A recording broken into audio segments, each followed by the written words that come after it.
Students, welcome back after summer vacation. Hope you all are fine and fit, taking care of yourself during this period. Okay, so for Std-viii Literature, let us start the poem The Hero, written by Rabindranath Tagore.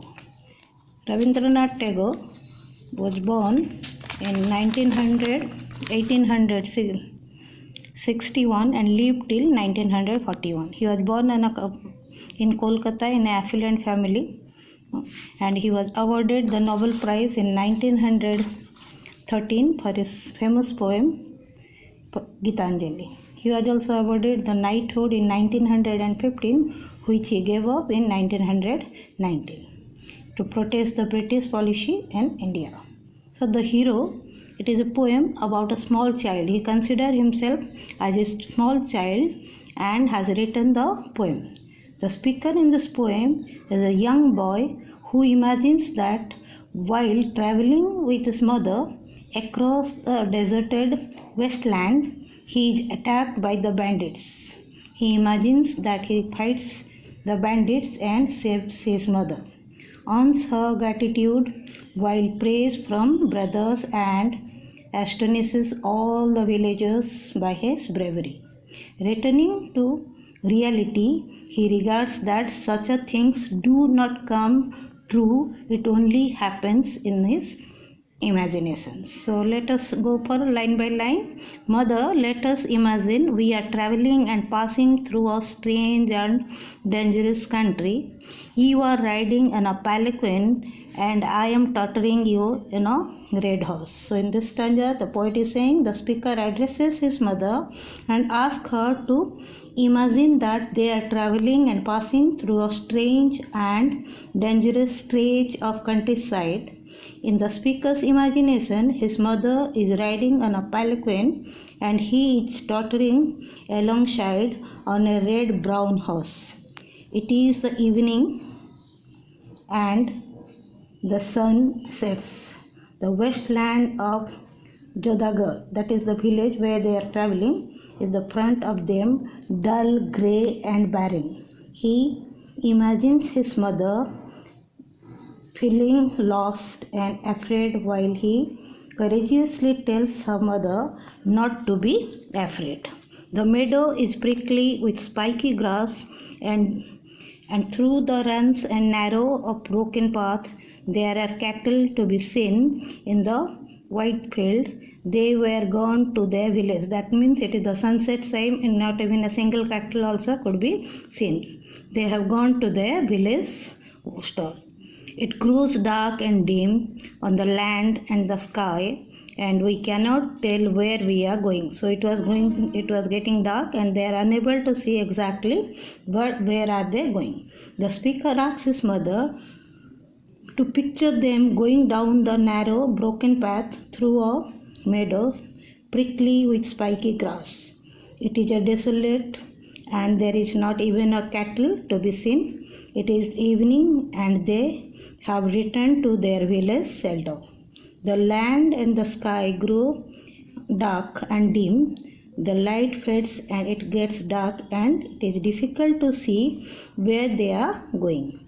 The boy imagines that the mother turning to him in sudden fear and asking in a whisper that is a light near the bank could be seen. So just then there burst out a fearful yell and the figures come running towards them. So while they were near the bank of the river, suddenly they could hear a yell, a sound, and that could be heard in this deserted land. You sit couched in your palanquin and repeat the names of the gods in prayer, the bearers shaking in terror. So in this stanza he is saying that mother, you sit in your palanquin, take rest and sit in your palanquin and pray to God. Whatever God you believe in, you pray to God. And he could see the bearers, the one who is carrying the palanquin, they are with the yell, they are with fear, they are shaking, they are trembling with fear. In boy's vivid imagination, the bandits approach. Okay, the boy's vivid imagination, the bandits approach with long stick in their hands and the hair wild about their heads. So while they are traveling, in the meantime they could find a group of bandits. They were coming with long sticks and their hair was wild. The boy wants them not to come to one step nearer. So he considered himself to be very brave and he is saving his mother. So he is warning the bandits that not to come one step ahead to his mother. Not heeding his warning, they rushed forward. So in the meantime, he is imagining that they are not listening to him and they are rushing forward.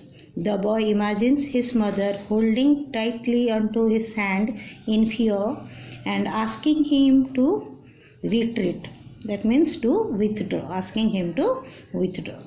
In turns, he tells her to just watch how he deals with the bandits. He imagines. So in return, he is saying, the mother is telling that you retreat, you just retreat with them. So he said, mother, you just watch how I am fighting with them. So he imagines urging his horse forward as such fast gallop and the sword sealed clash against each other. He tells his mother then fight becomes fearful that if she had seen, if she would have shuddered fear. Okay, so there is a fight between the bandits and him, and he is telling his mother that you sit very peacefully, there is nothing going to happen, I am going to take care of you. The boy says that many of the bandits flee in great many are cut in pieces. So in his imagination he thinks that he kills many of the bandits and many of them ran away because of his braveness. He says he knows his mother must be sitting by herself thinking that her son has been killed, but he goes to her and stained with the blood and tells her that the fight is over. So in the meantime he fights with the bandit and he wins. Many of the bandits killed and many of them fled.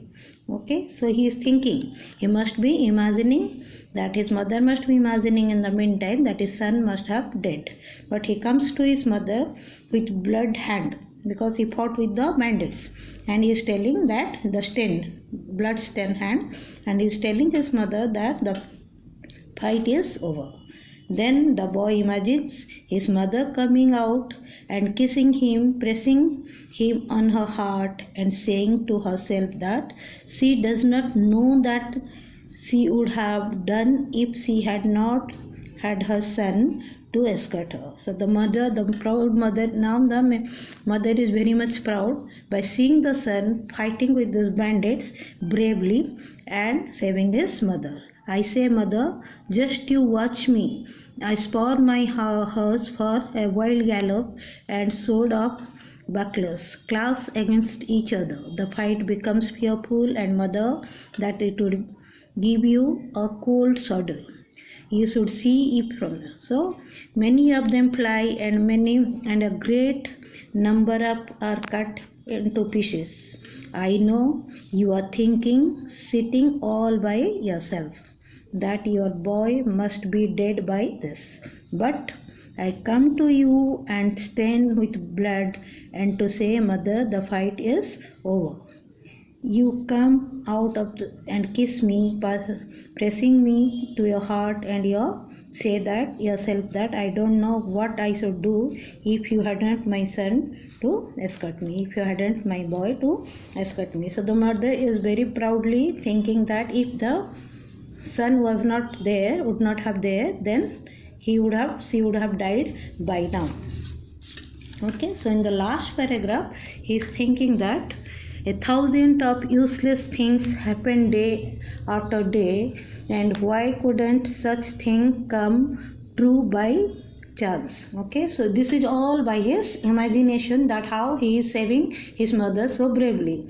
So now in the last paragraph he is saying that 1,000 of useless things happens day by day. So if such useless things happen day by day, but why can't such kind of things at least happen in a day? It would be like a story in a book. If it would have been real, that it would have been a story in a book. My brother would say it is Is it possible? I always thought he was delicate. So he's saying if really it could have happened, and if it would have happened, this could have been a great story in the book, and my brother would have been surprised by seeing my bravery. They think, is it possible that such a young boy saved our mother? I always thought that he was so delicate. The brother must be thinking that he is a delicate child. How he saved his mother from the bandit? I always thought that he was so delicate. Our village people would all say in amazement. Okay, so the villagers, he is still thinking, he is imagining all this thing. As a child, he is imagining all this thing. He is telling that the villagers will be very proud of him. Okay, it would be exciting and thrilling like a storybook. Her brother would be inspired, and his brother would be inspired and would no longer think the boy was so delicate. The villagers would be amazed and say that the mother was very lucky to have her son with her.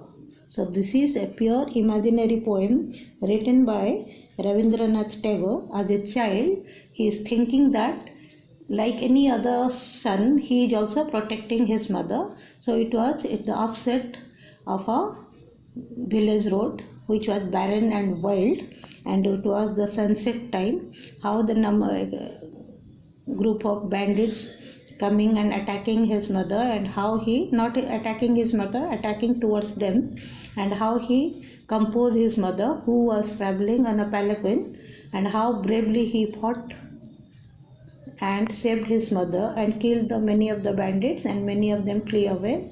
Okay, and how proudly the mother feels about his son, and while he comes back, he thinks that his brother will praise that he is such a delicate child, how he saved his mother, and the villagers will be amazed by his deed. But these all are not real. This was just a sheer imagination of a young child. Okay, so that's it of the poem. Thank you.